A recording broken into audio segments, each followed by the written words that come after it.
The barrel of the Glock 17 was not shaking. That was the first thing Renée Cole noticed. Most people, when they pointed a gun at another human being, even trained people, even people who had done it before, experienced some tremor of doubt, some small physiological confession that they understood the gravity of what they were doing. The hands would tighten, the knuckles would pale. The barrel would float just slightly on a current of adrenaline. Deputy Clint Rourke's gun was not floating. It was aimed at the center of her chest with the comfortable, practiced stillness of a man who had done this many times before and had never once faced a consequence for it. She could see his face clearly in the flat white glare of the Texas afternoon. He was flushed not with anxiety, but with pleasure. A slow, ugly smile had spread across his broad features the moment she had said the words "federal agent," and it had not left. If anything, it had deepened. His mirrored aviator sunglasses were pushed up onto his forehead, and his pale blue eyes were doing what she had watched the eyes of men like him do her entire career. They were measuring her, filling her into a category, and dismissing everything the category did not account for. Black woman, out-of-state plates, alone on a stretch of I-20 where the trees grew close to the shoulder, and the nearest town was 11 miles in either direction. To Deputy Clint Rourke, this was a calculation that had already resolved itself. He had already won. Renée's hands were raised to the level of her shoulders, palms out, fingers spread. The afternoon sun caught the small silver cross on her right wrist, a gift from her mother, worn every single day since she was 19 years old. Her breathing was controlled, measured the product of 4 years of fieldwork and a disposition that had been forged in a childhood where showing fear was a luxury she had never been able to afford. She did not look at the gun. She looked past it directly into his eyes, and she held his gaze with the particular quality of stillness that had once caused a cartel lieutenant in a Chicago warehouse to put down his weapon simply because he could not read her. It was not aggression. It was not defiance.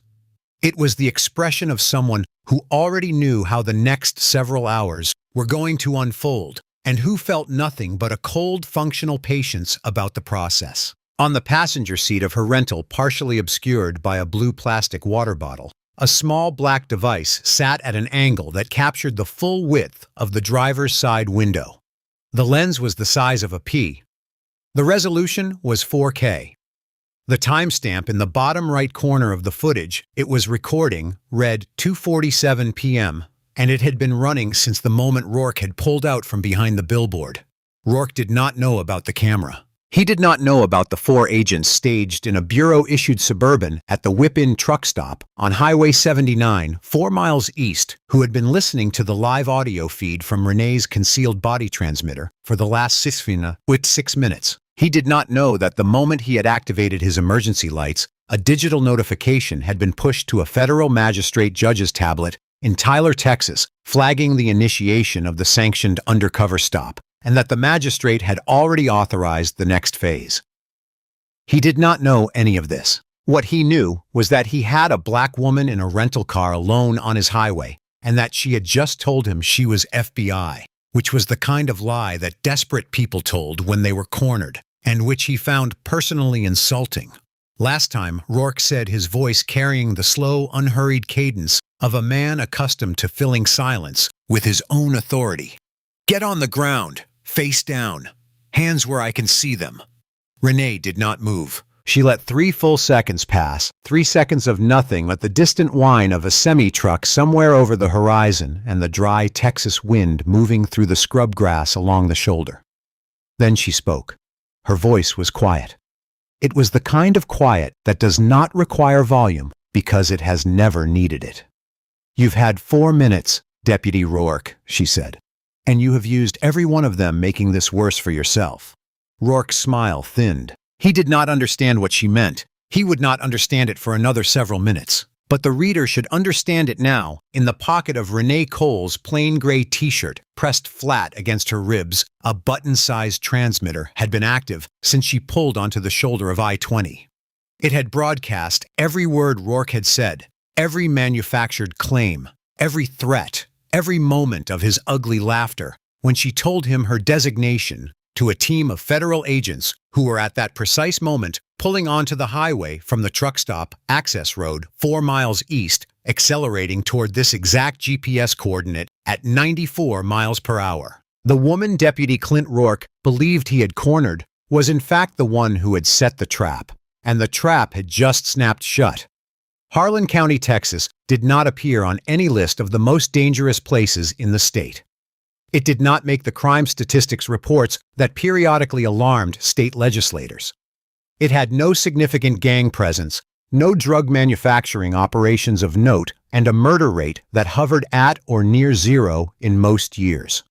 What it had was a highway. Interstate 20 cut through the eastern belly of Harlan County like a seam in dry leather.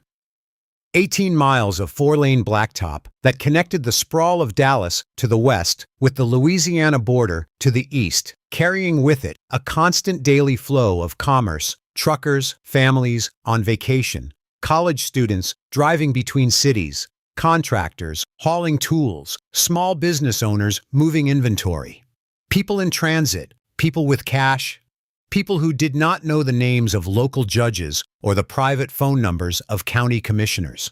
People who were in the language Deputy Clint Rourke had refined over 17 years of wearing a badge in this county passing through. Rourke had a theory about the highway. He had developed it gradually, the way a farmer develops an understanding of his land through observation, through repetition, through the slow accumulation of evidence that the world operated according to rules that benefited him specifically if he was paying attention.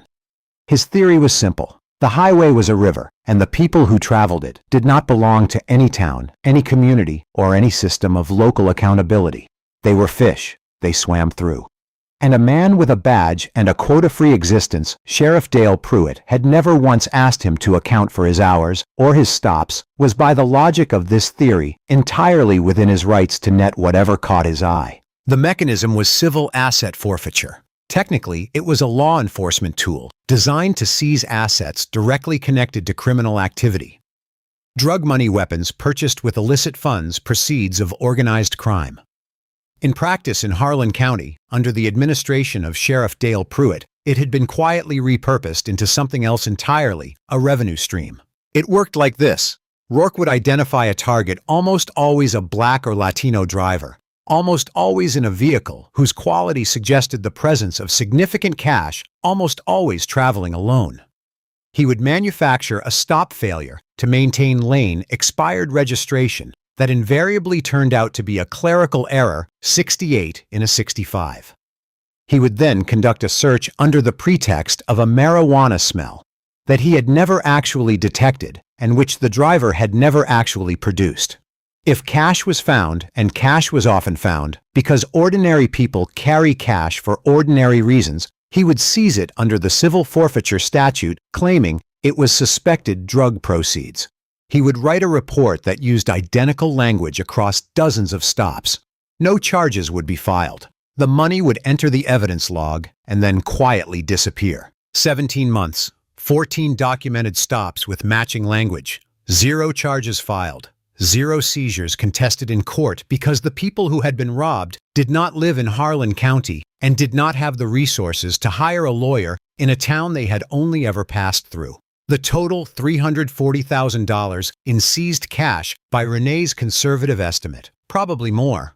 Sheriff Pruitt's cut was 25% of every collection delivered in an envelope on the first Friday of each month. In return, Pruitt signed every report without reading it, assigned Rourke the I-20 corridor as his permanent patrol zone, and had on 2 separate occasions over the last 4 years made phone calls on Rourke's behalf to county judges when complaints had been filed and needed to disappear. Rourke was not the only deputy running this operation, but he was the most prolific. The others called him the Collector. He had never once corrected the nickname. He wore it the way some men wear a championship ring as evidence of a particular kind of excellence. His physical presence reinforced the impression he cultivated. He was 44 years old, broad across the shoulders, with a neck like a fence post, and a gut that had arrived in his late 30s and made itself permanently at home. His uniform was always pressed. Rourke was particular about the uniform in the way that men who derive all of their identity from an institution tend to be particular about its symbols.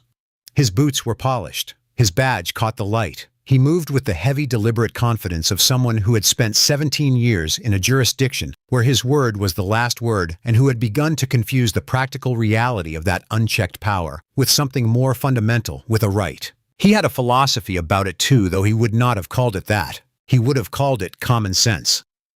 The way he explained it to newer deputies, usually over coffee in the break room, after a particularly productive afternoon on the highway, some people pass through the county and some people belong to it, and the ones who are just passing through have already decided they don't owe anything to the place they're moving through, so the place has to collect what it's owed on the way out. It was circular reasoning built on nothing, but it had served him for 17 years, and nothing in those 17 years had suggested to him that it would ever stop serving him, until today.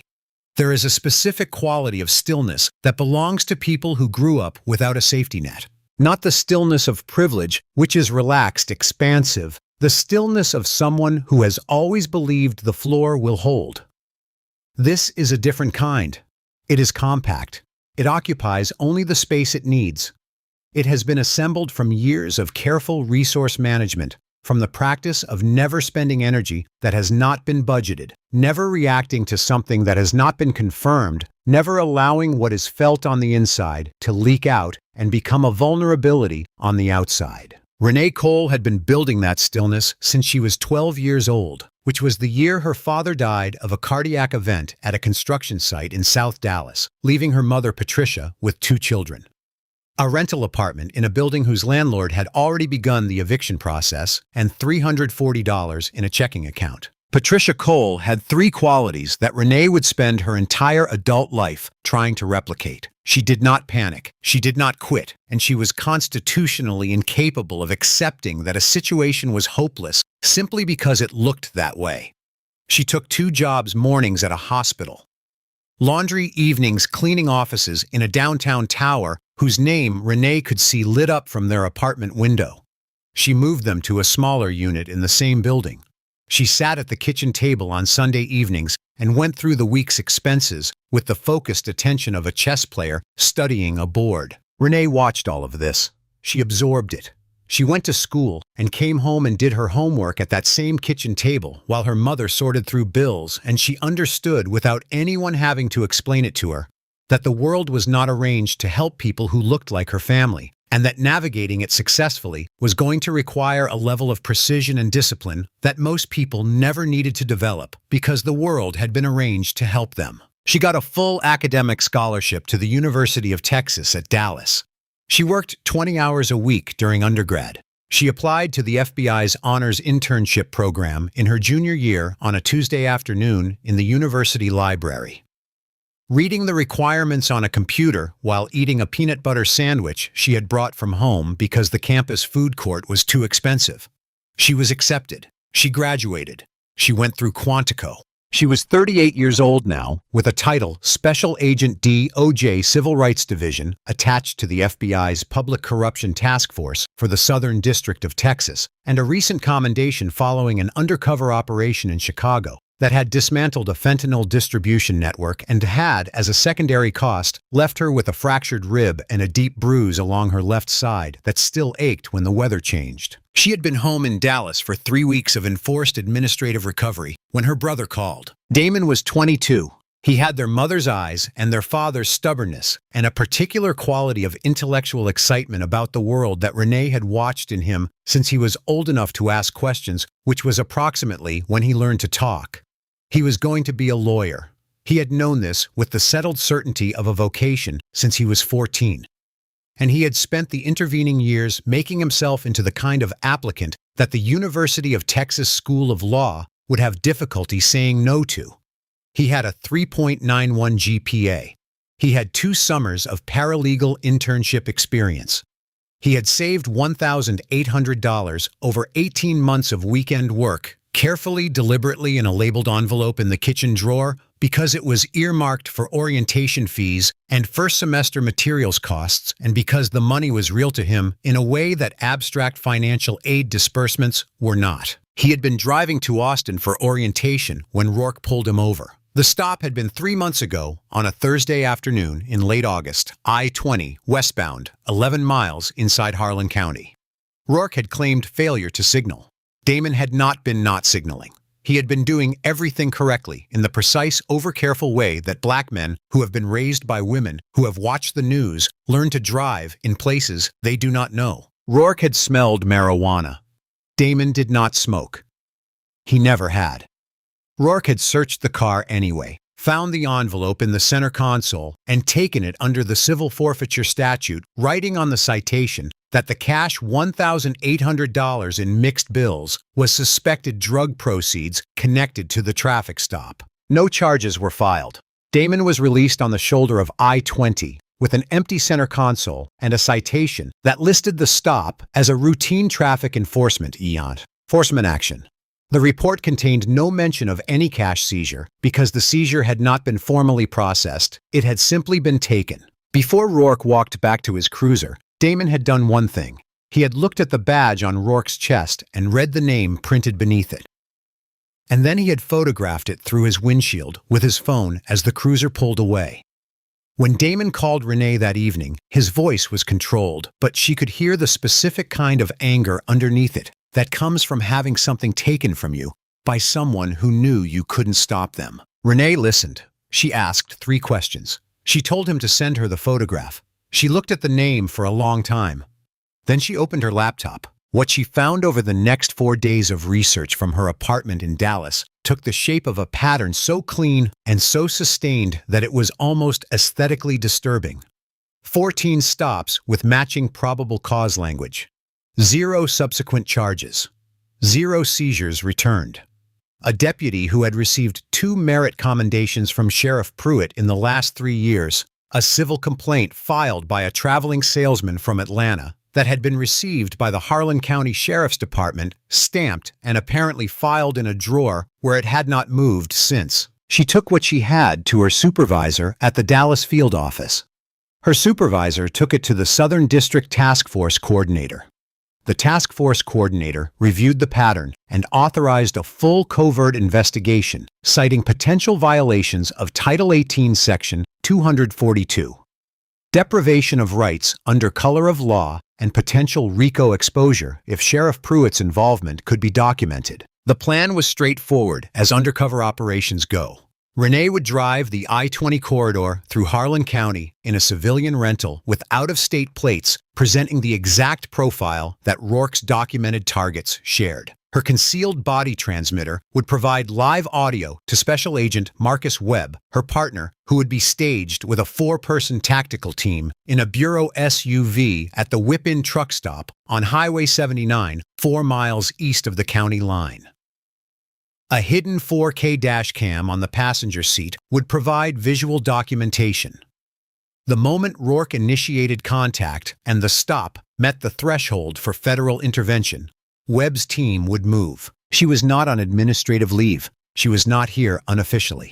This was a sanctioned operation with a federal magistrate's authorization, a documented chain of command, and a team of agents staged less than 5 minutes away. Renée drove toward Harlan County on a Wednesday afternoon in November. The window cracked her hands at 10 and 2, traveling exactly 54 miles per hour in a 55 zone.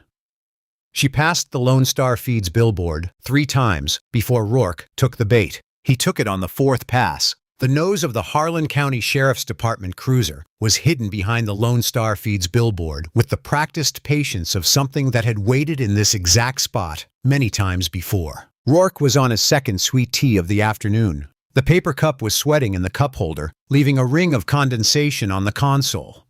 He had the AC running because the November sun in East Texas still had weight to it, particularly in the mid-afternoon when the light came flat and hard off the blacktop and turned the inside of the cruiser into a slow oven. He was not bored. He was never bored out here. Boredom required expectation, the assumption that something worthwhile was supposed to be happening, and the frustration of its absence. Rourke had no such expectation. He had a theory, and his theory rewarded patience. The highway delivered what it delivered, and his job was simply to be present when the right opportunity came. He clocked the black Ford Fusion from 200 yards, Illinois plates, solo driver.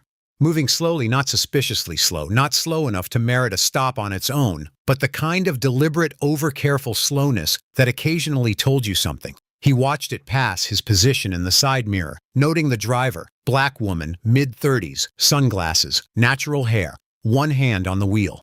The car was clean, but rental ordinary. Not the kind of vehicle that advertised wealth.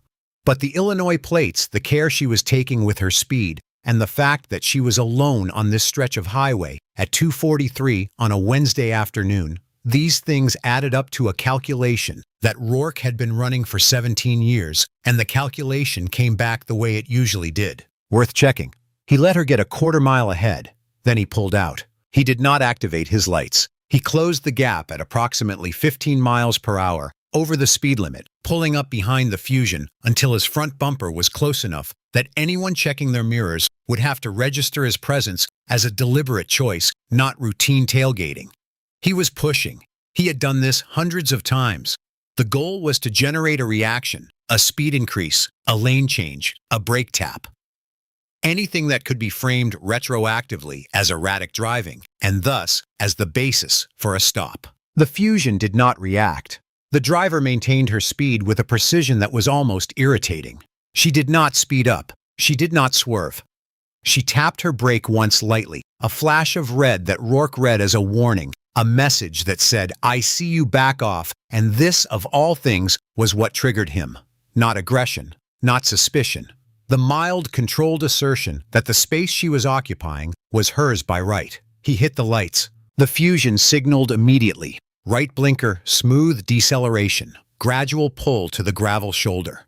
The driver did everything correctly. She rolled down all four windows before he reached the car.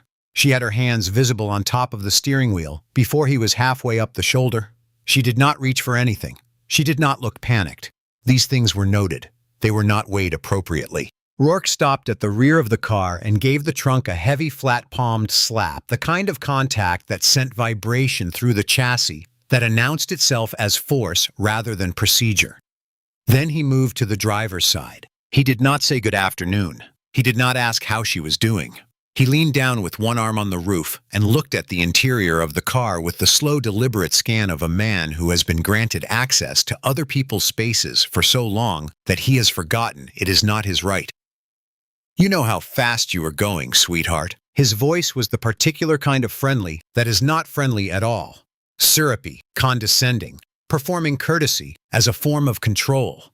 The kind of tone you use with someone you have already decided does not require your respect. "I was traveling at 54 miles per hour, Renée said. Her voice was level. Her hands had not moved from the top of the steering wheel. "The limit is 55. Rourke made a sound that was half chuckle, half dismissal. "My radar had you at 68. Reckless driving in a construction zone." "There are no construction signs for 10 miles in either direction," Renée said. She did not raise her voice. She did not add anything inflammatory. She stated a fact and let it sit. The shift in Rourke's demeanor was not gradual. It was the kind of change that happens in a single frame one moment, the performative pleasantry the next. Something harder and uglier underneath it, the way a shallow puddle in a road can hide the edge of a deep drop. His jaw set. The chuckle was gone. "You calling me a liar?" "I'm stating what I observed, Deputy. And I'd appreciate it if you addressed me appropriately." The toothpick he'd been working moved to the left side of his mouth. His eyes went flat. License and registration. Now. Renée moved with careful, narrated deliberateness, telling him out loud what she was reaching for before she reached for it, the kind of choreography that black people in America learn not because they want to, but because the cost of not performing it has been made clear in ways that no legislation has ever fully addressed. She handed him her license. She did not hand him the registration immediately.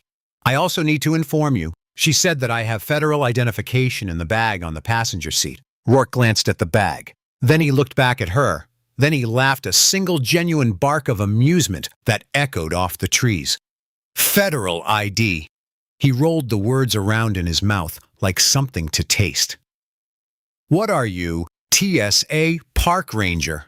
He was still smiling when he said it, but the smile had a new quality. Now something that belonged to the specific pleasure of a man who believes he is about to demonstrate his own superiority. "I'm a special agent with the Federal Bureau of Investigation," Renée said. Her voice had changed. The careful motorist register was gone. What replaced it was something that had been cultivated over years, the tone of someone who speaks to situations, not people, and who means precisely what they say. "I am part of the Department of Justice Task Force for the Southern District. My credentials are in that bag." Rourke stared at her for 2 full seconds. Then he doubled over against the side of the car, laughing hard enough that his sunglasses slid back down onto his nose. The laughter went on longer than it should have. Rourke straightened up eventually, wiping the corner of one eye with the back of his wrist, and when he looked at her again, the amusement had settled into something more permanent, a low, steady contempt that sat behind his eyes like water behind a dam. "That is rich," he said. "I mean, that is genuinely the best one I've heard this year. Ma'am, in my 17 years on this job, I have had people tell me they were lawyers, doctors, the governor's personal assistant, and one individual who claimed to be an undercover DEA agent and was carrying a badge he had purchased on eBay." He shook his head slowly. "FBI. You people are getting creative, I'll give you that." "Check the credentials," Renée said. "My badge number is 774 Alpha. Call it into your dispatch. It will take 30 seconds. What I'm going to do." Rourke said, his voice dropping back to its working register. "The pleasant threat of a man who has decided the performance is over is have you step out of the vehicle. And what you're going to do is comply because right now you are in Harlan County, and in Harlan County we do things my way. Am I under arrest?" "You're being detained." He unsnapped the retention strap on his holster. "Not a draw, just an announcement. Step out." Renée opened the door slowly. She planted both feet on the gravel with the measured care of someone who has thought through every movement in advance, and she stood up into the flat afternoon heat, keeping her hands at shoulder height, her eyes on his face. He crowded her immediately. It was deliberate, the physical intrusion of personal space as a dominance display, a technique she had seen in training videos and in interrogation room footage, and on the street more times than she could count. He was 6 feet 3 inches tall, and weighed somewhere north of 250 pounds, and he positioned himself in a way that used every inch of that advantage, his body close enough that she could smell the stale coffee on his breath and the particular musk of synthetic fabric heated by a long afternoon in a cruiser. She did not step back. He ordered her to turn and put her hands on the hood. She did. He patted her down with the aggressive thoroughness of someone who is not actually searching for weapons, but who is communicating through the medium of physical contact that her boundaries do not exist in his presence. He took too long near her jacket pockets. He was not subtle about it. "Anything sharp on you, needles, knives, anything going to stick me? No." "What about cash?" "Traveling money." There was a specific inflection on cash.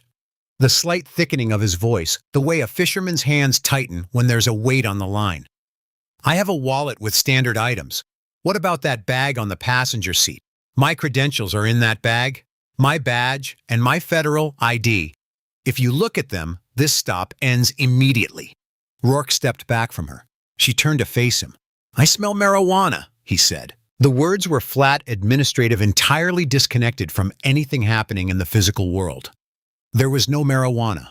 There had been no marijuana. There was not a single molecule of THC anywhere in the vicinity of this vehicle, and they both knew it. What the statement was, what it had always been. In every stop he had ever run this way was a key. A procedural key that unlocked the next door, that provided the legal language for what came after, that transformed the arbitrary act of taking someone's property into something that could be written on a form and filed in a county records office. "That's your probable cause," Renée said. She was not asking. "That's my probable cause. Step away from the vehicle, officer." She kept her voice very quiet. The quieter she got, the more it seemed to unsettle him, and she understood why it did not fit the script. People who were guilty of things got loud. People who were afraid got shaky. People who knew they had leverage stayed still. "Before you take another step, I need you to understand something.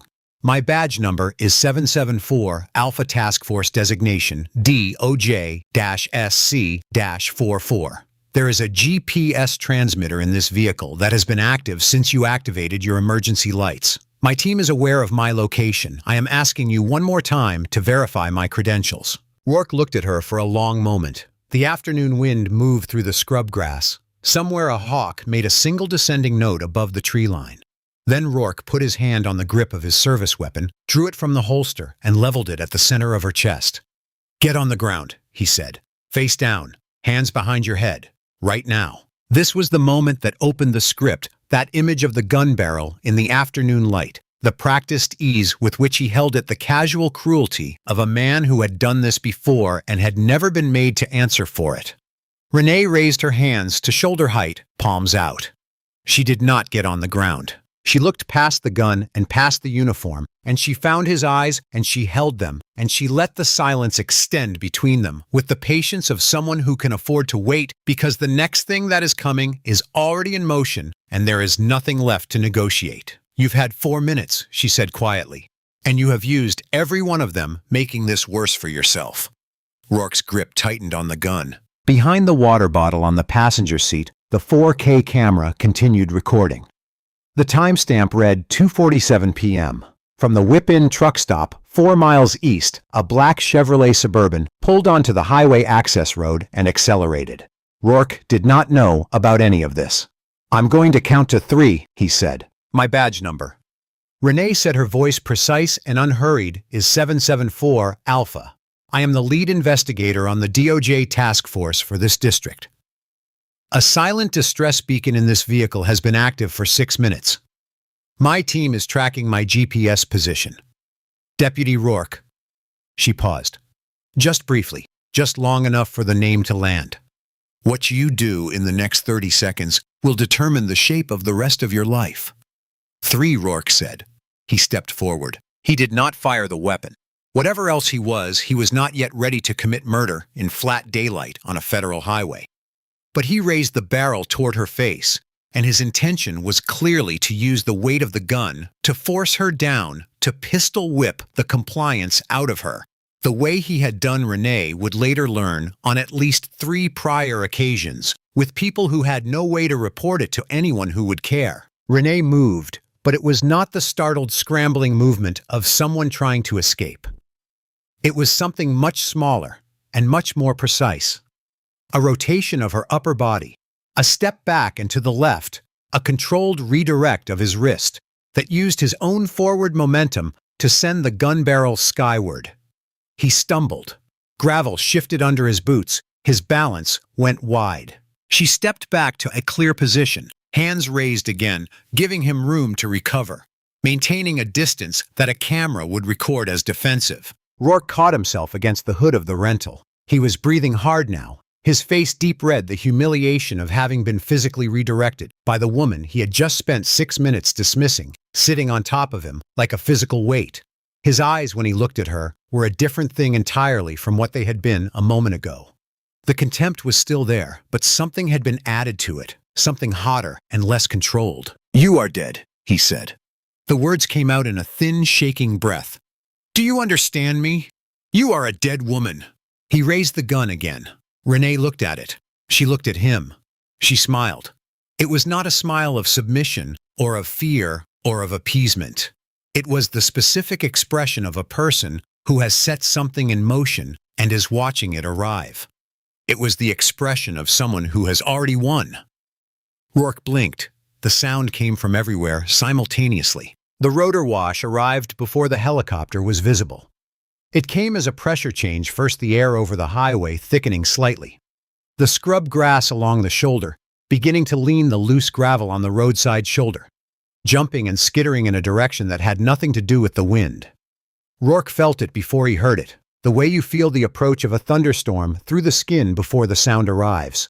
Then the sound. The rhythmic mechanical thrum of a helicopter descending fast and low over the tree line to the east, not the distant clatter of a news or traffic chopper, but the deep authoritative percussion of a Bureau aviation unit running at operational speed, the rotors beating hard against the afternoon air, the fuselage painted dark blue with white lettering, large enough to read from the ground at 100 yards, FBI. The letters moved over the treetops and planted themselves above the highway with the unmistakable quality of a statement that does not invite response.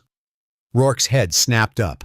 His eyes tracked the helicopter for one full second, while the gun in his hand seemed to grow heavier, seemed to become suddenly conspicuous as though he had only just remembered he was holding it. From the east, the engines arrived. He saw 3 black Chevrolet Suburbans came out of the gentle highway curve at a speed that put them well past legal running on the outside shoulder to bypass a semi that was pulling to the right in response to the emergency lights flickering across every vehicle they passed. The convoy was not single file. The second vehicle had already branched to the left lane, and the third was cutting across the median at an angle that suggested its driver had decided that the concept of road markings was temporarily inapplicable to this situation. They covered the remaining distance in seconds. The lead Suburban broadsided to a stop on the gravel shoulder 20 yards ahead of Renée's rental, its rear wheels sending a spray of stone that rattled against the undercarriage of Rourke's cruiser.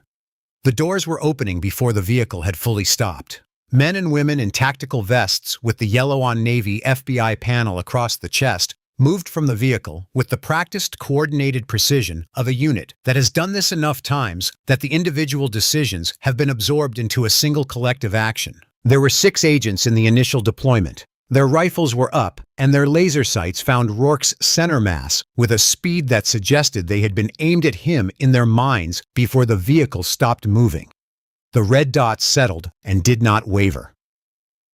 From the loudspeaker mounted on the lead Suburban, a voice that contained no inflection because it did not need any federal agents. "Drop the weapon. Drop it now. Do not move." Rourke did not drop it immediately. He stood for approximately 4 seconds, the gun still in his hand, his head turning between the tactical team to his east, the helicopter hovering directly overhead, the agents spreading to his flanks from the second and third vehicles. His brain was doing something that brains do in catastrophic situations. It was searching rapidly and desperately for an exit for a version of this that resolved in his favor for any configuration of these facts that did not mean what they all clearly meant. There was no exit. He dropped the gun. It hit the gravel with a flat final sound. The sound of 17 years of unchecked authority being deposited on the ground by a man whose hands were beginning to shake. He went to his knees without being ordered to. His legs simply decided that standing was no longer something they were prepared to do. The gravel bit into his uniform trousers, and he did not appear to notice. His face had gone through red and arrived at something closer to gray, the particular pallor of a man in the early stages of understanding that the life he has built, the one he has spent decades reinforcing with small cruelties and institutional protection, has just ended. Special Agent Marcus Webb, tall, deliberate, unhurried, wearing a tactical vest over a dark blue shirt, and carrying himself with the settled authority of a man who spent 9 years as a federal prosecutor. Before joining the Bureau, walked from the lead vehicle across the gravel to where Rourke knelt, looked at him. For a moment, the way you look at something you have been anticipating for a long time, and then looked at Renée. "You good? I'm good," she said. Webb looked back at Rourke. He said nothing further.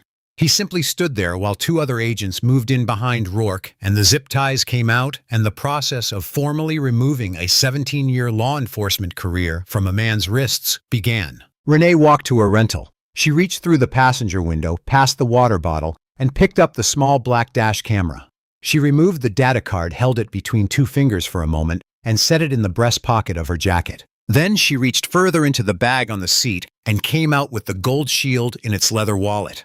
She walked back to where Rourke was kneeling, 2 agents flanking him, his wrists now bound behind his back, and she crouched slightly so that the badge was level with his face, and she held it there.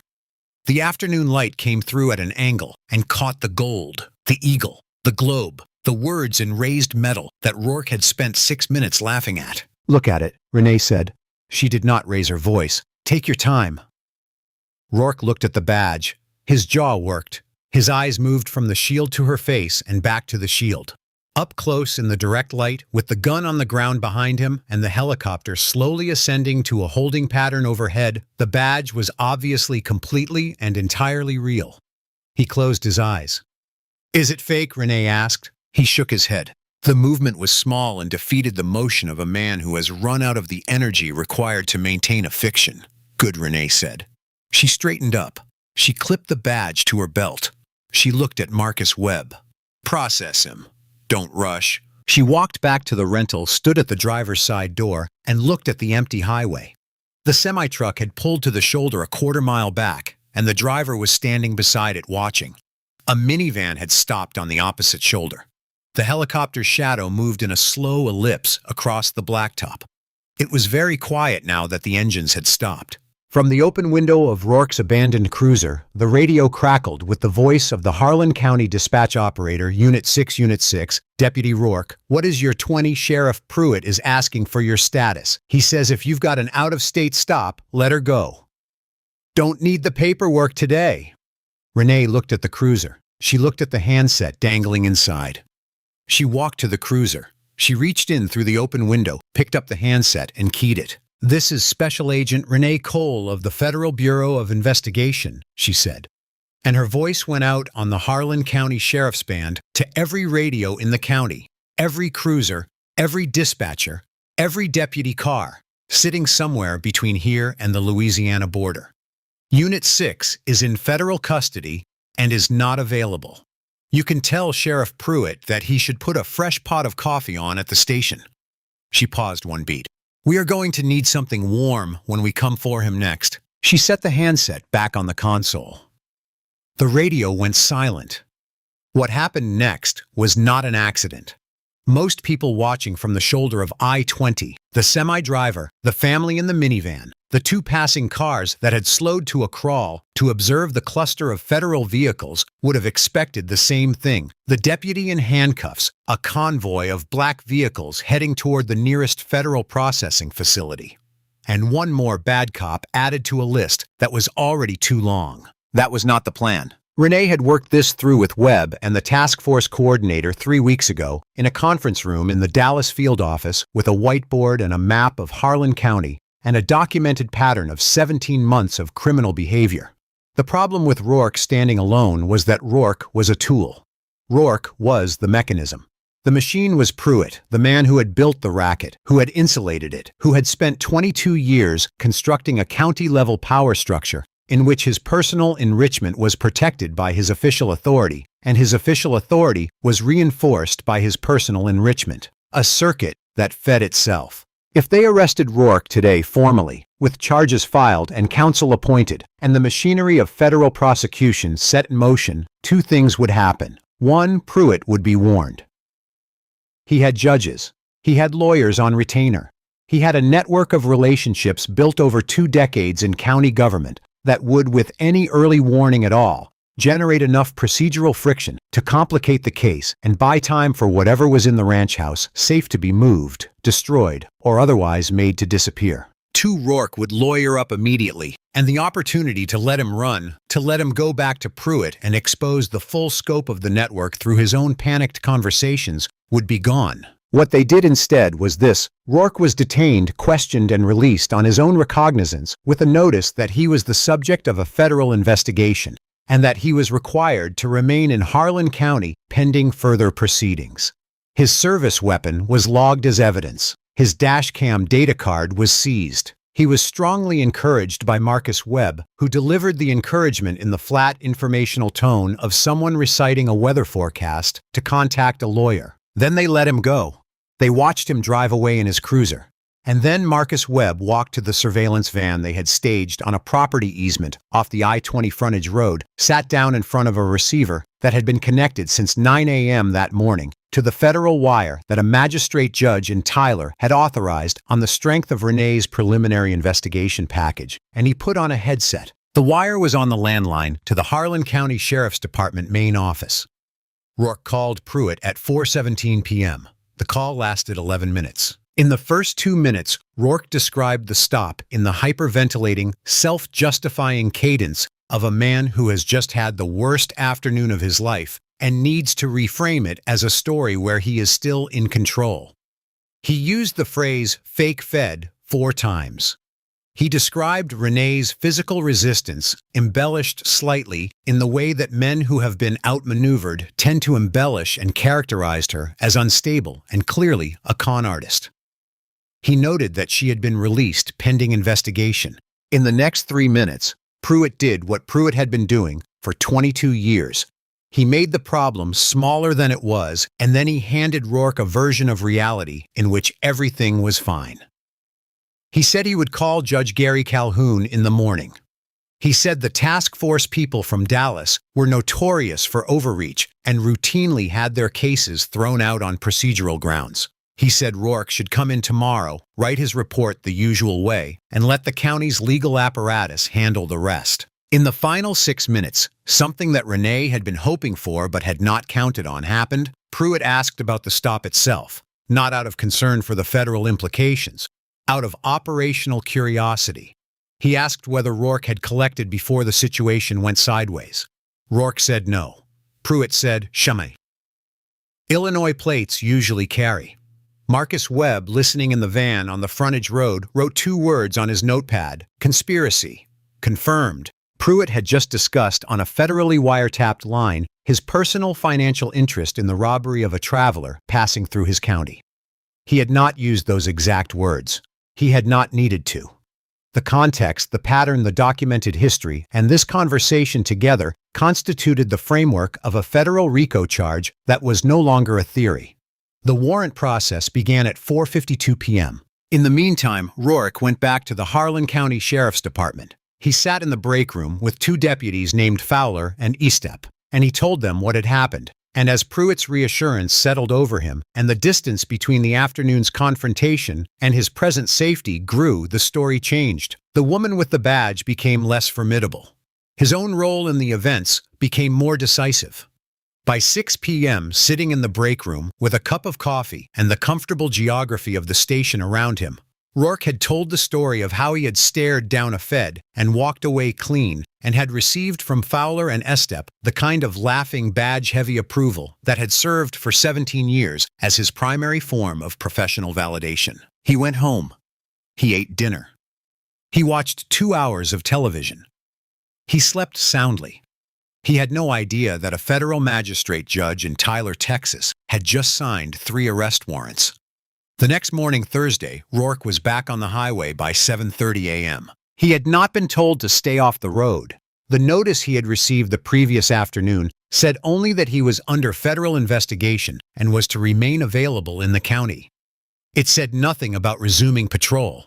Rourke had not consulted a lawyer, despite Webb's strong suggestion that he do so, because consulting a lawyer felt like admitting that the situation was serious, and Pruitt had told him the situation was not serious, and Rourke had spent 17 years finding it useful to believe what Pruitt told him. So he drove the I-20 corridor, because it was Thursday, because it was what he did on Thursdays. The Lone Star Feeds billboard was his first stop. He sat behind it for 40 minutes with a fresh sweet tea. He watched the highway. The morning traffic was light weekday mid-morning, the commercial flow of a working county moving through its ordinary rhythms. At 9:23 a.m., a silver Dodge Ram work truck with Texas plates passed his position. The driver was a black man in his late 40s, thick in the shoulders, wearing a high-vis work shirt. The truck bed carried equipment pipe sections, what looked like irrigation hardware, the tools of a legitimate working contractor. On the passenger seat, visible through the window when the light came at the right angle, was a zipped bank bag of the type that small business owners use to carry cash payments from job sites. Rourke pulled out. The contractor's name was Gerald Watts. He was 47 years old, a licensed plumbing contractor from Longview, Texas, who had spent 19 years building a small business that employed 6 people. He was carrying $2,400 in cash payment from a commercial client who had settled a completed job invoice the previous afternoon, which he was transporting to his business account at the First National Bank of Longview, 15 miles west on I-20. He had not been speeding. He had not been swerving. He had not done anything other than exist on a public highway, in a vehicle that to the specific predatory attention of Clint Rourke signaled the presence of collectible cash. Rourke ran the same script. Failure to maintain lane, the same language he had used on Damon Cole 3 months ago, the same language he had used on 14 other stops, the same language that Renée's investigation had documented so many times it had begun to look less like a charge and more like a signature. He smelled marijuana. He ordered Watts out of the truck. He found the bank bag. He seized it. Gerald Watts said with the controlled fury of a man who has worked for every dollar he has ever earned. "That is the payment from a job I finished yesterday. I can show you the invoice. I can give you my client's phone number. That money has nothing to do with drugs or anything else." Rourke wrote it up the usual way. He told Watts he could contest the seizure through the county sheriff's office. He did not give him a realistic mechanism for doing so. He drove away with $2,400 of someone else's money. He did not know that a silver sedan with tinted windows had been parked on the gravel frontage road 300 yards north since 8:45 a.m., and that the two agents inside it had been capturing the entire stop on a long-range camera capable of reading a license plate at 400 yards, and that their audio equipment had recorded every word of the exchange, including Rourke's claim about the marijuana smell, and his specific statement to Gerald Watts that the money would be logged as evidence pending investigation. A statement that every agent in the Southern District Task Force knew meant it would never be seen again. The second federal crime was documented and time-stamped at 9:47 a.m. At 10:15, Rourke stopped at Big Earl's BBQ 2 miles off the interstate, where the owner, a heavy man named Earl Duchamp, who had been on nodding terms with Rourke for a decade, poured him a coffee and listened, while Rourke told the story of the city girl fed embellished now into something almost entertaining, almost heroic. Earl laughed in the appropriate places. He did not know what Rourke had done that morning to Gerald Watts. He did not know that the conversation was happening less than a mile from the frontage road, where federal agents were filling out documentation of a federal felony. At 2 p.m., a federal magistrate judge signed the arrest warrants. At 2:30, Marcus Webb texted Renee a single word: ready. At 4:15, Renée Cole pulled into the Harlan County Sheriff's Department parking lot in her rental car with her badge clipped to her belt and Marcus Webb 3 steps behind her. The Harlan County Sheriff's Department was a squat sand-colored building set back from County Road 7 behind a parking lot that had seen better decades. The flag out front needed replacing. It was frayed at the edge and had developed the permanent lean of something that has been in the weather too long without anyone taking responsibility for it. The signage on the building listed Sheriff Dale Pruitt in blocky black letters that had been repainted recently enough to suggest that Pruitt considered his name on a government building to be an ongoing project rather than a temporary circumstance. 4 cruisers were in the lot. Through the front window, the shapes of movement, the ordinary afternoon activity of a county law enforcement office running through its paperwork. Renee sat in her rental for approximately 30 seconds. She was not preparing herself emotionally. She did not need to. She had been building toward this moment for 3 months. And the preparation had been methodical and complete. And the emotion, the specific controlled anger that had been present in her chest since the night Damon called her from the shoulder of I-20 with nothing in his center console, had been channeled long ago from feeling into function. It would not interfere. It never interfered. She thought of Damon for one moment. His voice on the phone. The particular quality of his silence when he couldn't find words for what had happened to him. The way he had said, "I had the receipt, Renee." I had the actual receipt, with the baffled helplessness of someone who still believed that documentation should be enough. She got out of the car. Marcus Webb fell in beside her without a word. Behind them, 2 additional agents took positions flanking the building's secondary entrance. At the highway a half-mile east, the 3 Suburbans were staged on the shoulder, waiting.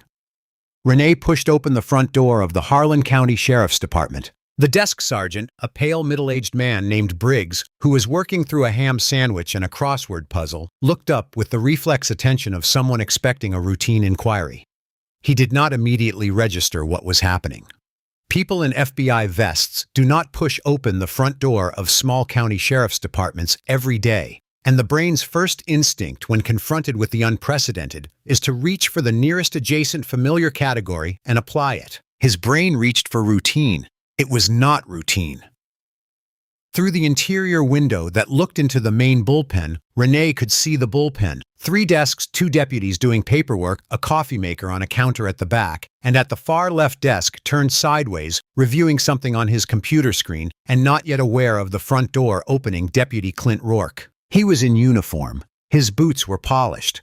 He had the settled, comfortable posture of a man who had spoken with his protector the previous evening and had been told everything was under control.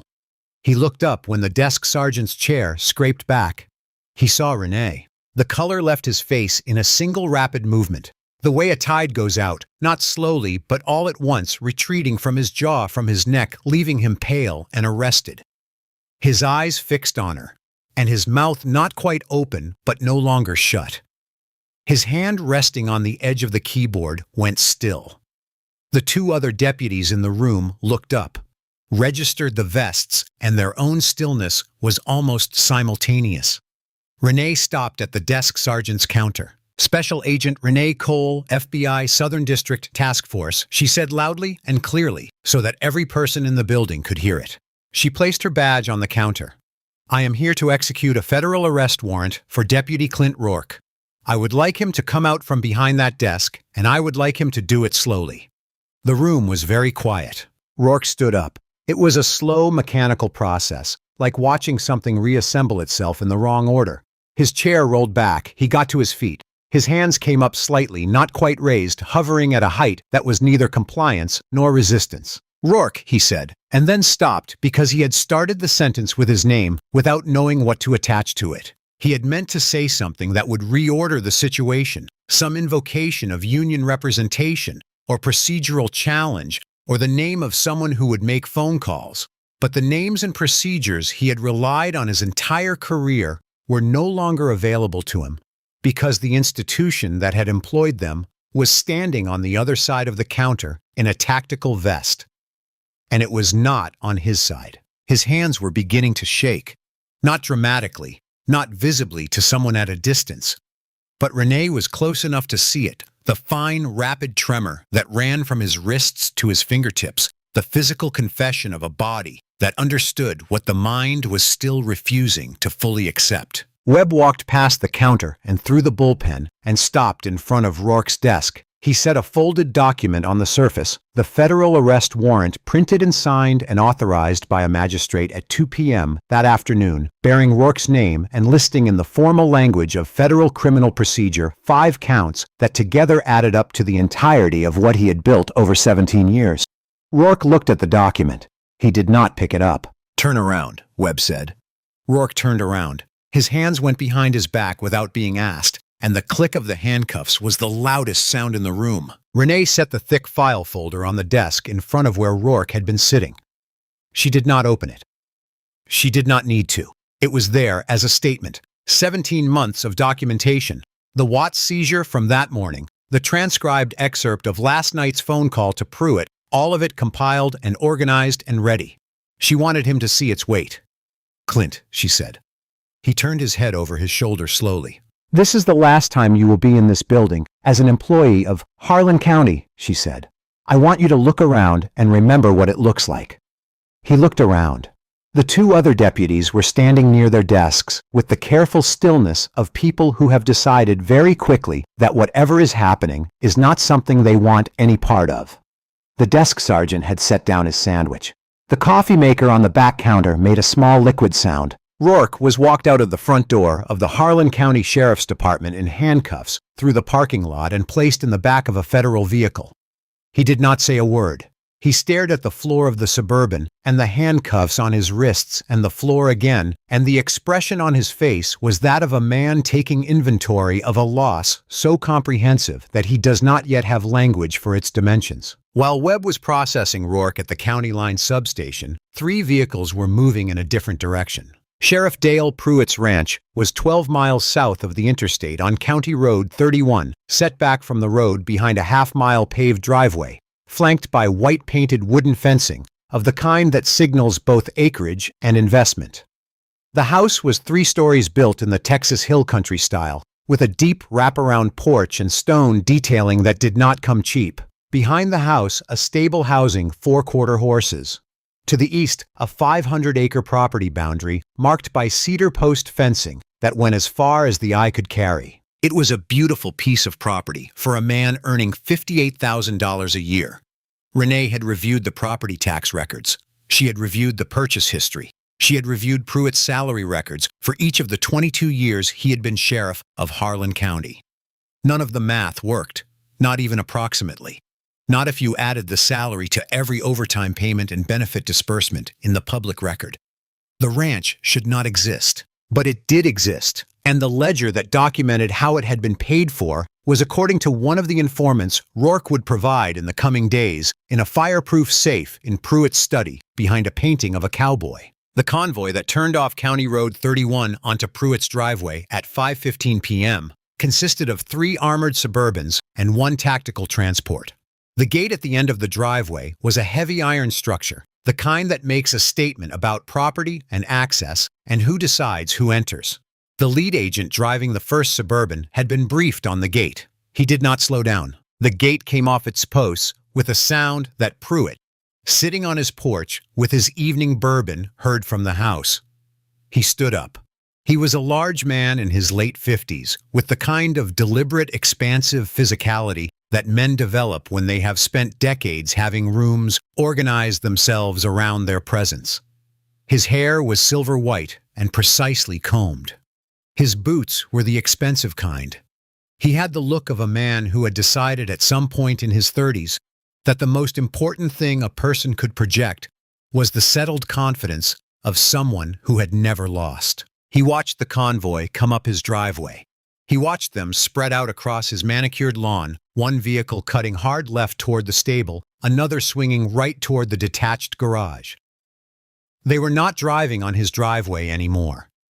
They were driving on his property, with the specific territorial confidence of people who had decided that all of this was theirs now. He understood in the way that men who have operated inside systems understand the language of institutions exactly what he was looking at. He went inside. He went through the front hallway at a pace that was faster than walking, but not quite running, because running would have felt like an admission, and 22 years of public authority had made him constitutionally resistant to admissions. He went past the living room with its leather furniture and its mounted deer, past the family portraits on the wall that stopped updating around 2015, past the door to the kitchen and into the study, the back of the house. The painting was a large western landscape, oil a cowboy on a horse against a painted sunset, the kind of thing that sits in ranch studies all across Texas and means nothing to most visitors. Pruitt swept it aside on its hinge mount and spun the dial on the safe. Left 40 right, 17 left. He heard the front door. Not knocked. Open, battered open, the specific sound of a steel-faced ram against a residential door frame, followed by the cascade of boots on hardwood, organized and fast-moving through the house in the practiced sweep of people who have trained for this exact environment. Kitchen clear, dining clear, hallway clear. Pruitt's fingers slipped on the dial. He started again. Left 40. The study door opened. Renée Cole stood in the doorway. She was wearing a tactical vest, now her badge hanging on a lanyard. Behind her, Marcus Webb, his rifle at the low ready, his expression containing nothing that could be described as satisfaction or theatrics. He was here to do a job. The job was almost done. Pruitt turned slowly from the safe. His hand came away from the dial. He was holding in his left hand a lighter. He had reached for it when the door opened, some instinct for destruction firing before his rational mind could catch up. On the desk behind him, visible in the light from the window, were papers, wire transfer receipts, account statements, the specific documentary residue of a man who had been moving money to places where it would be difficult to find. "Put the lighter down," Sheriff Renée said. Her voice was entirely level. "The halon suppression system in this room will trigger if you light anything, and I'd rather you didn't suffocate before your trial." Pruitt looked at her. He looked at the agents filling the hallway behind her. He looked at the lighter in his hand, the flame that had not yet been struck the papers on the desk that would have taken approximately 45 seconds to turn to ash, and which now would instead be cataloged, bagged, and delivered to a federal evidence room in Tyler. He set the lighter on the desk. "Who gave me up?" he said. It was not a question quite. It was the tone of a man who is doing the math. "Your favorite collector," Renée said. "Rourke is in federal custody. He's already talking." This was not yet entirely true. Rourke had not yet been formally questioned, but it would be, and the expression on Pruitt's face told her that the prediction had landed exactly where she intended it. Pruitt's jaw tightened. A purple color rose from his collar. That gutless turnaround sheriff. "I am the law in this county. The bluster came back into his voice, 22 years of unchallenged authority, asserting itself by reflex, the way a muscle responds to stimulus, even after the nerve connection has been severed. I demand to contact the governor. I demand legal counsel. You cannot come onto my private property without— We came through your gate with a federal search warrant signed this afternoon, Renée said. Your property is currently being searched under the terms of that warrant. Your financial records, your communications, and the contents of that safe, she nodded toward the wall, are all covered. The governor held a press conference 40 minutes ago, announcing the appointment of an interim sheriff for Harlan County. She paused. He mentioned your name. He was not complimentary. Pruitt deflated. Not quickly, not dramatically. It was a slow process, like watching air leave something that was never meant to hold it for this long. His shoulders dropped by degrees. The bluster in his face cooled and was replaced by something older and smaller. The expression of a man who is calculating for the first time in a very long time what is left of his life after everything he built with someone else's money is taken away. Renée pulled the handcuffs from her belt. "Turn around, Dale." He turned around. His hands went behind his back slowly, like a man moving through water. The cuffs closed with the same metallic click that had punctuated the end of every traffic stop he had authorized Rourke to run, the same sound that Damon Cole had heard, that Gerald Watts had heard, that 51 documented people had heard on the shoulder of this county's portion of I-20 while their property was taken from them. Outside, the news crews had arrived at the perimeter of the property. A satellite truck from the Tyler affiliate. A reporter from the Dallas morning team who had been monitoring the federal scanner. The lights came on as Renée walked Pruitt down the porch steps and across the flagstone path toward the waiting transport vehicle. The silver-haired man in the expensive boots and the pressed Western shirt, the man whose name was on the sign at the front of the county building, walking with his hands behind his back while his horses watched from the stable and the cameras captured every step. The shot would run on every Texas network by morning. Pruitt stopped at the bottom of the porch steps and looked at her. "Voss, give me up completely." "From the beginning," Renée said. She opened the transport door. "Get in." The federal field office interview room in Tyler, Texas, was a study in institutional neutrality. Cinderblock walls painted the specific shade of gray that communicates nothing about the people who built it or the people who use it. Fluorescent lighting that removed shadow and nuance simultaneously. A metal table bolted to the floor and 2 chairs that had been designed by someone who understood that comfort was not the goal. Rourke sat at the table alone for 27 minutes before the door opened. The 27 minutes had not been wasted. Renée knew from training and from practice that the silence of an empty interrogation room is one of the most productive investigative tools available, because it gives a person nowhere to put their anxiety except inside their own head, where it tends to compound. Rourke had spent that time without his phone, without his badge, without the radio that had been the background music of his working life for 17 years, and without any of the institutional props that had, for that same 17 years, constituted his entire sense of self. He looked smaller than he had on the highway. The uniform helped him appear what he was not, and in civilian clothes, a spare set that had been brought from the county station after his uniform was logged into evidence, he looked like a middle-aged man with a bad afternoon behind him and no clear picture of the landscape ahead. When Renée came in, she set nothing on the table except a small digital recorder and a legal pad. She did not have the file folder, she knew exactly what was in it, and she did not need the physical prop. She sat down across from him, and she looked at him for a moment with the expression that she wore when she was taking the full measure of something and did not feel the need to conceal that she was doing so. She pressed play on the recorder. The audio that came out of the small speaker was the scratched, slightly telephonic quality of a landline recording played on a digital device. But every word was clear. Rourke's voice. "She's claiming FBI. Some city girl out of state plates. Says she's got a task force badge." Pruitt's voice. "Show it to you." Rourke's voice. "Said it was in her bag. I didn't check. Obviously it's fake." Pruitt's voice. "Obviously. Don't worry about it. I'll call Calhoun in the morning. Write it up the usual way." Pause. Pruitt's voice. "You collect before it went sideways." Rourke's voice. "No. Couldn't get to it." Pruitt's voice, shame. Illinois plates usually carry. Renee stopped the recording. Rourke's face had gone through several colors during the 40 seconds of audio.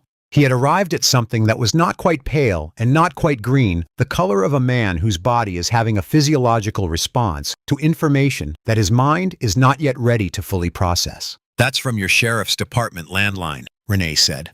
Federal wiretap warrant authorized by Magistrate Judge Louise Farmer at 11:47 yesterday morning, which means it was active before you made that call. She set the legal pad on the table, a pen beside it. Your lawyer is on his way. Shh. He's going to tell you to say nothing.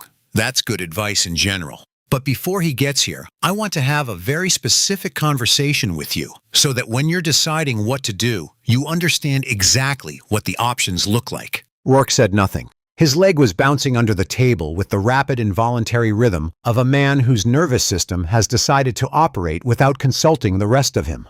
Gerald Watts, Renee said. Rourke blinked. This morning, at 29:23 a.m., $2,400, licensed contractor from Longview traveling to his bank. She slid a photograph across the table, a still from the long-range camera showing Rourke at the driver's side of the Ram with the zipped bank bag in his hand. The timestamp was in the corner. That is your second federal count, documented, on camera, audio, and video. She let that sit for a moment. That gives us 17 months of a pattern, a wiretapped call in which your supervisor confirmed his financial interest in your criminal activity, and a second crime committed while you are under active federal investigation.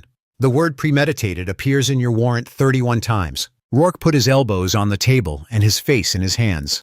The math, Renee said, without any form of cooperation and without a plea agreement, runs somewhere between 25 and 30 years. That is not a range I'm offering you. That is the range that the federal sentencing guidelines produce when I enter your charges into the calculation tool. She paused. With cooperation, full documented truthful cooperation, the range changes. You know what I. Rourke lifted his face from his hands. His eyes were red at the corners. The swagger, the contempt, the 17 years of practiced dominance, all of it was gone. What was left was a man who was frightened, who was calculating, and who had arrived at a calculation that had only one viable answer. Every deputy, Renee said. Every date. Every seizure. And Judge Calhoun's role. He told her. He started talking before his lawyer arrived, which his lawyer, when he got there, spent 10 minutes trying to undo. But the information was already flowing, and it kept flowing, because Rourke, underneath the uniform and the philosophy, and the 17 years of telling himself a story about who he was exactly what he had always been, a man who protected himself first.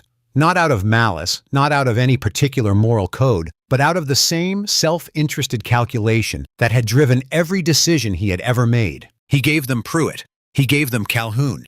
He gave them two other deputies, Fowler and Estep, the ones from the break room, and the specific dates on which they had run collection stops and split the proceeds. He gave them the name of a county commissioner who had received a cash payment in exchange for blocking an audit of the sheriff's department 3 years ago. He gave them the details of a money movement scheme that had been operating for 4 years and had used the civil forfeiture evidence log as a temporary parking garage for cash that was eventually transferred to private accounts. He talked for 3.5 hours. Marcus Webb, behind the one-way glass, went through 2 legal pads. The warrants executed in the 36 hours following Rourke's confession were not dramatic in the way that the highway stop had been dramatic. They were methodical. Judge Gary Calhoun, a man of 61 who had served Harlan County's 3rd District Court for 16 years and who had in that time signed off on 4 complaints against Rourke by marking them. No merit found without reading them, was served his federal grand jury subpoena at his home at 7:15 on Friday morning while he was making coffee. He sat down at his kitchen table when he saw what it was and did not get up for a while. Deputies Fowler and Estep surrendered voluntarily. They called the field office in Tyler on Friday afternoon on the advice of separate attorneys who had separately looked at the evidence and arrived at the same conclusion: the case was complete and fighting it would be expensive and pointless.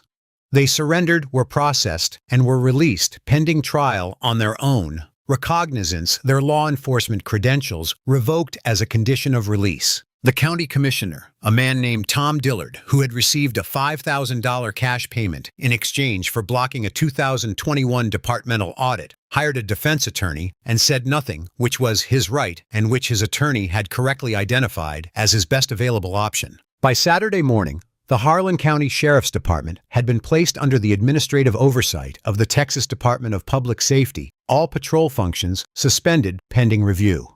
State troopers absorbed the county coverage. The sign out front of the department, the one with Pruitt's name in blocky black letters, was removed by a maintenance crew that afternoon and stacked against the back of the building. On Saturday evening, Renée drove the I-20 corridor through Harlan County. She drove it alone, windows down the November air cooler, now that the sun had been down for an hour. The highway was quiet. The Lone Star Feeds billboard was lit from below by two yellow sodium lights, casting an amber wash across the peeling image of a cattle operation that had nothing to do with feeds or anything else that had ever been sold from this particular piece of roadside geography. There was nothing behind the billboard. She drove past it slowly. She looked in her mirror when she was 20 yards past. Still nothing. Just the billboard and the dark tree line and the empty shoulder. She called Damon. "Hey," she said. "Hey." His voice had the particular quality that voices have late at night when they're not performing anything. "You okay?" "I'm okay. It's done." A silence. She could hear him processing this, hear the weight of 3 months and $1,800 and a roadside humiliation being slowly, incrementally redistributed. "The money," he said. "Call the Southern District DOJ restitution line on Monday morning. Write down this number." She gave it to him. "Federal court is going to order the return of all documented seizures. Yours is at the top of the list. You'll have it inside 30 days. Another silence, this one different. "Renée." "Yeah, all of it. The whole $1,800 plus the statutory interest from the date of seizure," she said, "which isn't much, but it exists." She heard him exhale a long, slow sound that was not quite a laugh and not quite a breath. The sound of a 22-year-old who had worked for 2 years to save money for his education and had it taken from him by a man with a badge and a theory about the highway hearing for the first time that the theory had been wrong and the taking had not been final. "Go to school, Damon," she said. "I'm already registered," he said. She smiled at the windshield and drove east through Harlan County, and the night was quiet and the highway was clear, and she did not check her mirror once. In total, over the 36 hours of the enforcement operation, the federal court issued orders for the return of $340,000 in civil forfeiture seizures to 51 documented victims across 14 months. The money would take time. Federal financial processes have their own clock, but it would come. 51 people who had been robbed on the shoulder of I-20 by a man with a badge and a theory were going to get their money back. The federal courthouse in Tyler, Texas, was a building that understood its own weight. It was not beautiful in the way that older courthouses attempt beauty.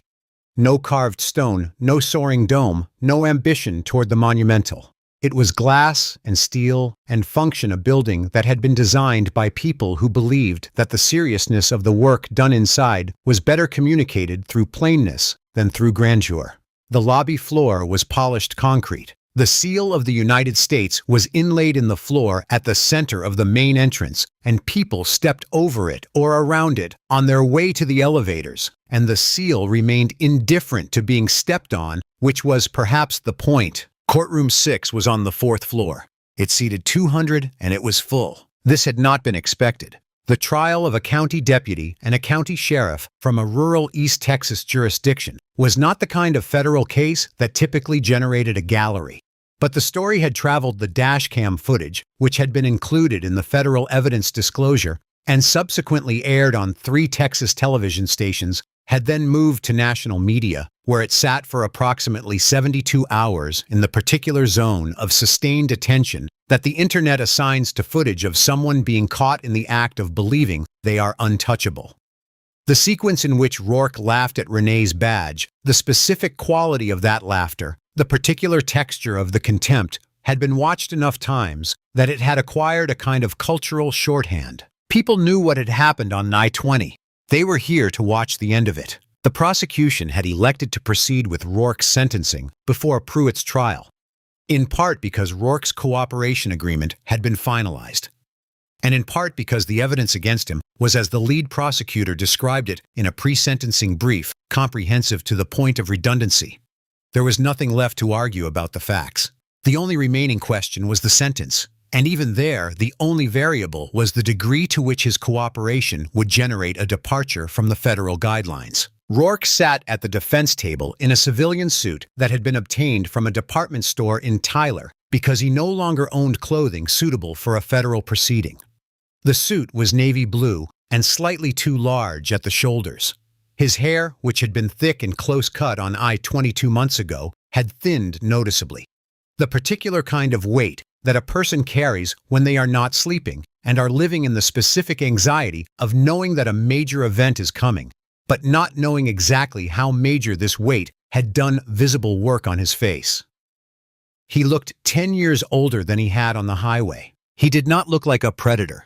He looked like a middle-aged man in a too large suit who was having the worst months of his life. Which was true, and which the audience did not find particularly moving, because they had also watched the footage of him laughing. The gallery included in the second row from the back on the right side of the room Renée Cole, sitting with her hands folded on the seat back in front of her, wearing civilian clothes, watching the proceedings with the neutral attention of someone who has done the work and is now present for the formality. Beside her was a young man, 22 years old, in a dark blazer over a collared shirt, who had driven from Austin the previous evening and had slept in Renée's hotel room on the fold-out and had eaten the continental breakfast and had been quieter than usual since they arrived. Damon Cole had never been inside a federal courtroom before. He looked at the room with the careful attention of someone who intends to work in places like this for the rest of his life, and who is therefore treating this occasion as both an ending and a beginning, the closing of something specific and personal, and the first concrete image of what the future he has been working toward actually looks like in practice. In the rows behind Renée and Damon, Gerald Watts, in his work clothes, sitting with his wife, who had come from Longview, because she wanted to see the man who took her husband's money sit in a federal courtroom and hear what came next. Beside them, three people Renée recognized from the victim documentation, a family from Mississippi whose matriarch had been robbed on I-20 of $900 while driving to a granddaughter's graduation, a young Latino man from New Mexico who had been stopped and shaken down on his way to a job interview, and a woman in her 60s whose medical travel cash had been seized and who had subsequently missed a hospital appointment she had been saving toward for 4 months. 51 people had been robbed. Not all of them could come. But enough had come that the gallery felt full of a particular kind of attention, the attention of people for whom this proceeding was not abstract. The prosecution played the dashcam footage. They played it in full, without narration, at courtroom volume. The jury had already seen it. The judge had already seen it. But in the gallery, there was a specific quality of collective stillness as the footage ran, as Rourke's voice filled the room with its condescending drawl, as his laughter at the badge played through the speakers, as the moment of the gun draw was captured from the angle of the dash cam, clean and undeniable. Then Gerald Watts stood up and read his victim impact statement. He read it without drama and without flourishes. He read it in the steady, measured voice of a man who has decided that the most honest thing he can do in this room is describe exactly what happened and what it cost. He described the stop. He described the seizure. He described arriving at the bank in Longview with an empty truck and trying to explain to his bookkeeper why the payment from the commercial job had not been deposited. He described calling 3 of his clients to defer their upcoming jobs because his cash flow had been disrupted. He described one job that he had to cancel entirely and the employee he had to lay off for 3 weeks because of it. He described the $2,400 as not just money, but as the physical evidence of 6 weeks of work, of time away from his family. Of the particular discipline of a small business owner who never quite has enough cushion to absorb a hit like this. He sat down. Damon Cole's statement was read into the record by the prosecutor because Damon had declined to read it himself. He had written it 2 weeks ago at the kitchen table in his Austin apartment and had emailed it to Renée without saying much about it. She had read it on her phone in the parking lot of the field office and had sat in her car for 5 minutes afterward. The prosecutor read it in a clear, unadorned voice, and the courtroom listened, and when the line came, I had worked for 2 years to save that $1,800. I had counted it and recounted it. I knew exactly how much it was because every dollar of it represented something I had done to earn it, and when Deputy Rourke took it and drove away, what he took was not just money. He took the assumption I had been raised to believe that doing everything right would be enough. There was a particular quality of quiet in the room that was different from the quiet before it. Rourke's attorney was a competent man who had been handed an impossible brief. His name was Warren Cleff, and he had been in private criminal defense practice in Tyler 22 years, and he knew the difference between a case that could be fought and a case that could only be managed. This was a case that could only be managed. The facts were not in dispute. The cooperation agreement was signed. The sentencing guidelines range calculated by the pre-sentence investigation report ran from 15.3 to 21.4 years, and the prosecution's sentencing recommendation, a downward departure to 12 years in recognition of Rourke's cooperation, was the only realistic ceiling on what was about to happen. Cleff made his argument clearly and professionally. He cited Rourke's cooperation. He cited the years of law enforcement service that preceded the corruption, the legitimate calls the accidents attended, the domestic disputes resolved the years before the corruption had taken hold. He cited the pressure of working within a corrupt command structure, the difficulty of maintaining integrity when the authority above you is the source of the corruption. He asked Judge Patricia Odom to consider the prosecution's recommendation. Then Rourke stood up. He was required to deliver his allocution, the formal statement in which a defendant addresses the court before sentencing. It was not required that the statement be good. It was not required that it be honest. It was required only that it be made and that it be complete. Rourke looked at the gallery first. He had not wanted to, but his eyes went there before he could direct them elsewhere, drawn by some reflex that he could not fully control. He saw the rows of people. He saw the Watts family. He saw the woman in her 60s with the medical trip money. He saw Renée sitting with her hands folded, watching him with an expression that contained neither satisfaction nor mercy nor any readable emotion at all, just attention. He saw Damon Cole. He did not recognize Damon. There had been too many stops, too many faces, too many shoulders of the road to remember any individual one. But Damon was looking at him the way that people look at something they have been thinking about for a long time, and there was in that look a specific quality, young, controlled, precise, that reminded Rourke of someone, and he could not place who. He turned to face Judge Odom. Your Honor, he began. His voice was slightly unsteady at the upper register, and he cleared his throat. I stand here today knowing that I made serious mistakes. I allowed myself to be drawn into conduct that was wrong, and I understand that I violated the trust that was placed in me. He paused. He was reading from notes.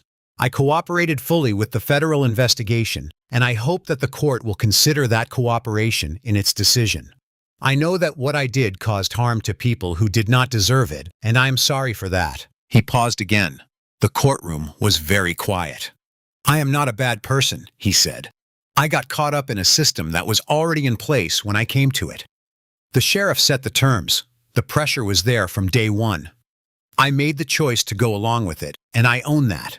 But I hope the court can see that I was not the architect of this, and that when I was given the opportunity to cooperate and help dismantle it, I did so completely. He sat down. He did not mention Gerald Watts. He did not mention Damon Cole. He did not mention the 49 other names in the victim documentation.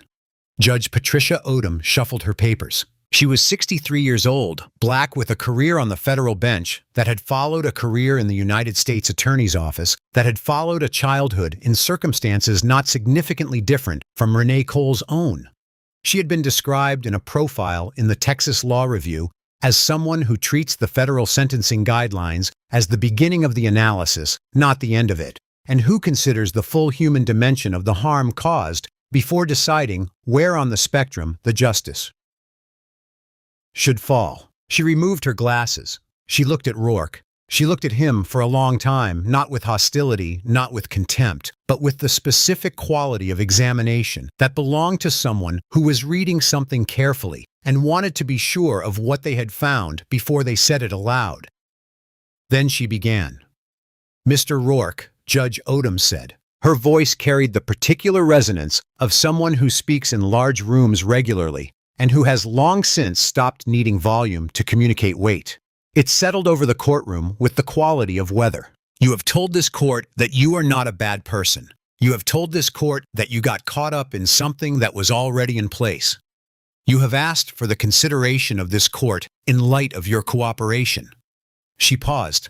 She looked at the papers in front of her and then set them aside, which was a gesture that several people in the gallery recognized as meaning that what came next would not be read from a document. "I have heard your statement. I have reviewed the cooperation agreement and the pre-sentence report.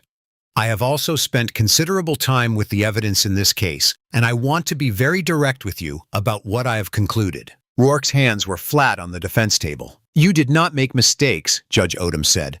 "Mistakes are discrete events. Mistakes are things that happen in the space between one decision and the next. What is documented in this case is not a collection of mistakes. It is a practice. A deliberate, sustained, repeated practice that you maintained over 17 months with full awareness of what you were doing and with a consistent and intentional targeting of people whom you had decided based on their race, their origins, and their inability to fight back were appropriate targets." She paused. "You did not get caught up in a system. You performed a function within a system that you chose to continue performing because it paid you and because you believed you would never be accountable for it." Rourke was looking at the table. "The highway you patrolled was not a neutral piece of public infrastructure to you. It was a tool. You turned it into a mechanism for extracting money from people who had done nothing wrong except be present in a place where you had authority and they did not." The judge's voice did not rise. It did not need to. "And I want to be specific about something, Mr. Rourke, because I think precision matters here. You did not target random people. The documentation, the patterns, the recorded conversations, the victim's statements, they all tell a consistent story about which people you selected. They were overwhelmingly Black and Latino. They were traveling alone. They were in circumstances that you calculated made them vulnerable. This was not incidental. It was the selection criteria." Rourke's throat moved. "The prosecution has recommended a downward departure to 12 years based on your substantial cooperation," Judge Odom continued. "I have reviewed the cooperation, and I do not dispute its value. Your testimony was significant. It directly led to the conviction of Sheriff Pruitt and the identification of systemic misconduct within the Harlan County Department. That has real value to the federal government, and I acknowledge it." She looked at him directly. "I am rejecting the prosecution's sentencing recommendation." The sound that went through the gallery was not loud. It was the particular collective intake of breath that happens when a room full of people receives information that is larger than they had allowed themselves to expect. Clef was on his feet. "Your Honor, with respect, the Cooperation Agreement Counsel." The judge's tone did not shift in volume or quality. It simply became briefly unavoidable. "Sit down." Clef sat. "The cooperation agreement governs the charges to which the defendant pled. It does not bind this court's sentencing discretion within the guidelines range. I am sentencing within the guidelines range." She turned back to Rourke. "Mr. Rourke, you cooperated when you were caught. You testified because testifying was your best available option for reducing a sentence you were going to receive regardless. What you did not do at any point in this proceeding, in your statement, in your testimony, in any document filed with this court, is demonstrate understanding of the harm you caused to specific human beings. You described harm in the abstract. You used the passive voice. You said harm was caused as though it occurred on its own." She let that sit. 51 people, she said. 51 people documented. God knows how many undocumented. People who drove through Harlan County with their own money, their own plans, their own lives, and who left the shoulder of that highway with something missing. Some of them missed medical appointments. One of them missed his daughter's graduation because the gas money was gone. A 22-year-old pre-law student drove to his college orientation and arrived with empty hands. Her eyes moved briefly to the gallery. The badge you wore was not yours. It was borrowed. It belonged to the public that paid your salary and trusted you with their safety. You turned it into a toll booth. Rourke was very still. For the crimes of conspiracy to deprive civil rights under color of law, civil asset forfeiture, fraud, obstruction of justice, and the use of a firearm during the commission of a federal crime. Judge Odom said, "I hereby sentence you to 22 years in federal custody, without eligibility for parole for the first 16 years. Your law enforcement pension is revoked in full. Your personal assets, the boat, the truck, the property, are to be liquidated immediately, and the proceeds distributed through the Federal Victim Compensation Fund to the 51 documented victims and their families. Restitution to each victim to be paid in full within 90 days of asset liquidation." The gavel came down once, sharp and final the way doors sound when they close on things that are not coming back. Rourke's knees buckled. He caught himself on the table with both hands. Clef reached out a steadying hand, and Rourke looked at it and did not take it. He straightened up. He breathed. He did not make a sound. The U.S. Marshals came around the table. Rourke turned. His wrists went behind his back for the second time in 2 months, and the handcuffs went on, and the marshal put a hand on his shoulder and began to move him toward the holding door at the side of the courtroom. He looked at the gallery as he was walking. He found Renée first. She was watching him with that same neutral attention, the expression that had unnerved him on the highway because it did not contain fear, and which unnerved him differently now because it did not contain triumph either. It was the expression of someone for whom this outcome was not a victory exactly, but a resolution, the closing of an account that had been open too long. Then his eyes moved to Damon, and then Damon did something. It was a small thing. It took approximately 4 seconds. Renée Cole reached into the interior pocket of his blazer, the dark one he had bought for the occasion at a store in Austin, spending money from the restitution fund because Renée had told him that the first time you walk into a federal courthouse for something that matters, you dress like it matters, and he pulled out a single $20 bill. It was folded once horizontally. He held it up between his thumb and forefinger at roughly eye level for 2 full seconds. He was looking at Rourke when he held it up, and Rourke was looking at him. And the eye contact lasted for those 2 full seconds, with an absoluteness that was different from the casual glance and look away of a crowded room. Rourke had taken $1,800 from Renée Cole. He had taken it because Damon was alone and young and black, and traveling on a highway where Rourke had authority and Damon did not. And because Rourke had decided in the casual, unconsidered way of someone for whom this calculation had become habitual, that the money was collectible. He had not thought about Damon afterward. He had not thought about any of them afterward. They were fish that had passed through. Damon did not say anything. He folded the 20 slowly and deliberately, pressing the crease with his thumb, the way you press something that you want to hold its shape, and then he set it on the empty aisle seat beside him. Just left it there. The gesture had a clarity to it that was not anger and not mockery. It was something more precise than both of those things, something that said, "This is what you were. This is the unit in which you valued us. Here it is, returned." Rourke saw it. His face changed, not dramatically, not in the theatrical way of a man whose emotions are performing for an audience, but in the small, involuntary way of someone receiving a specific kind of information that they were not prepared to receive.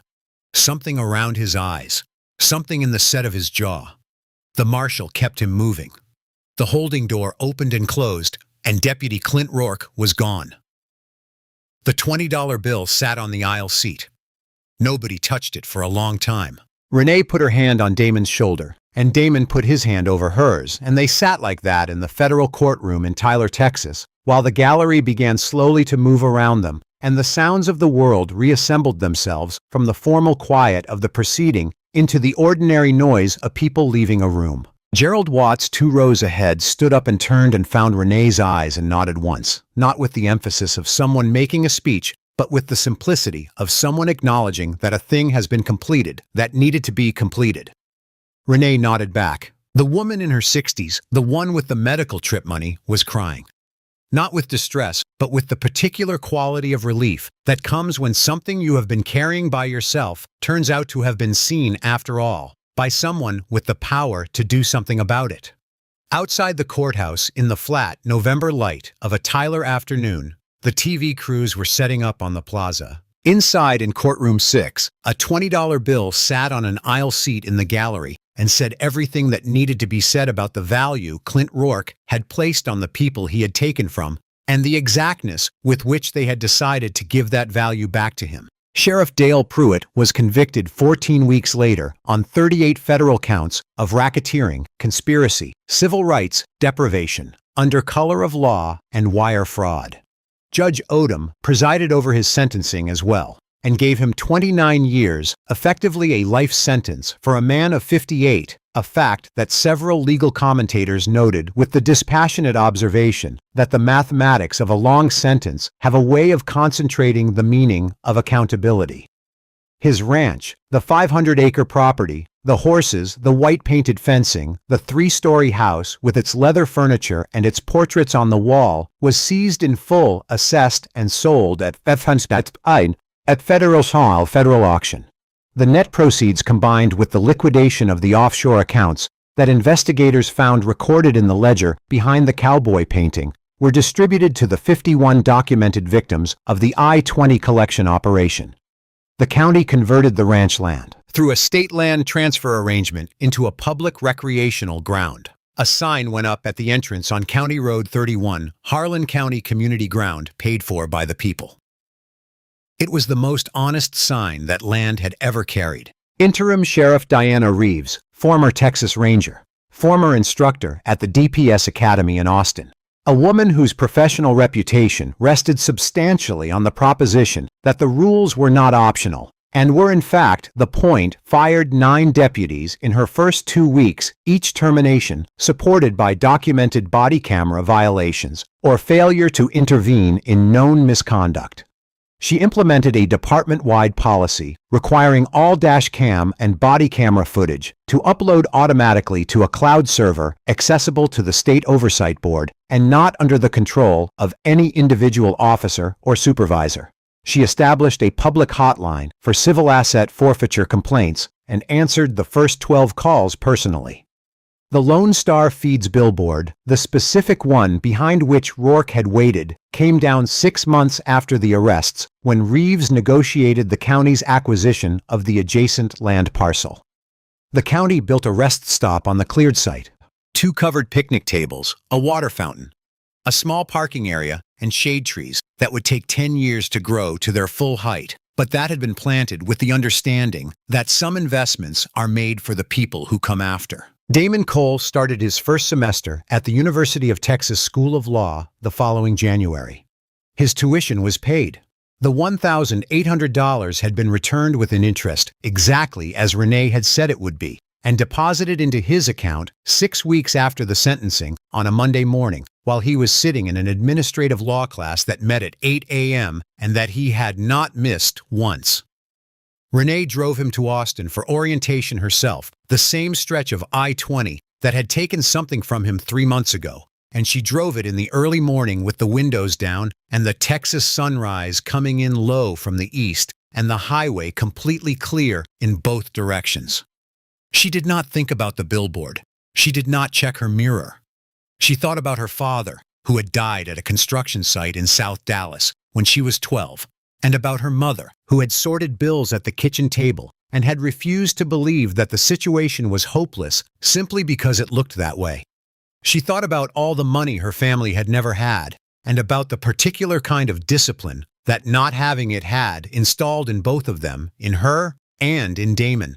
And she thought that it was a strange and specific kind of justice that the man who had tried to take from her brother the money he had assembled through that same discipline had in the end only confirmed it.